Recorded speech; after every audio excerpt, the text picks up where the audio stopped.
Alors d'abord, je voudrais féliciter Monsieur le ministre pour avoir organisé cette rencontre tellement intéressante et importante et qui a porté sur deux sujets importants. Le premier étant la souveraineté industrielle du Maroc, sanitaire,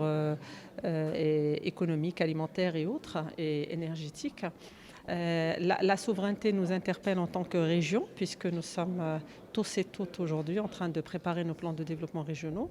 Et donc la souveraineté nous amène à aller beaucoup plus vers la définition de la vocation de chaque région et à partir de là, créer des pôles d'excellence et permettre d'intégrer le tissu économique que le Maroc souhaiterait avoir et surtout de réaliser cette autonomie marocaine et cette autosuffisance marocaine dans certains secteurs,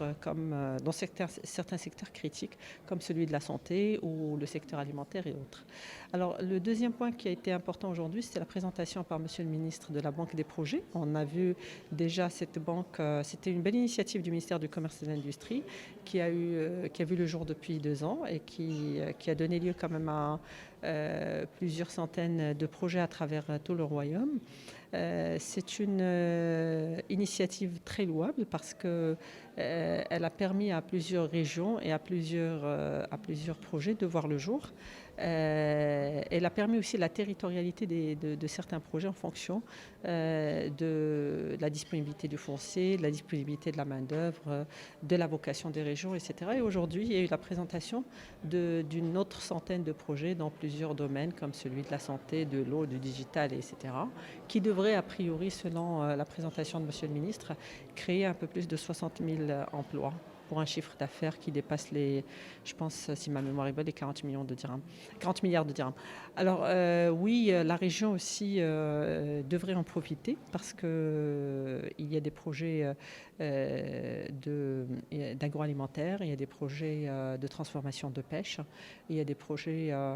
d'énergie renouvelable qui sont en train d'arriver à la région. Et bien entendu, le ministère est largement impliqué et suit de très près tous ces projets avec les différents partenaires institutionnels. Et je pense que, en tout cas, la création d'emplois et la création de valeur ajoutée en matière d'investissement dans la région, qui aujourd'hui est une compétence propre à la région, mais aussi une compétence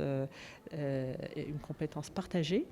devrait se faire sur la base d'une convergence des politiques publiques avec les plans de développement régionaux et devrait se faire avec l'ensemble des partenaires que nous sommes. Pour suivre toute l'actualité d'EcoActu.ma, inscrivez-vous sur notre chaîne YouTube et rejoignez notre communauté sur Facebook et sur les autres réseaux sociaux.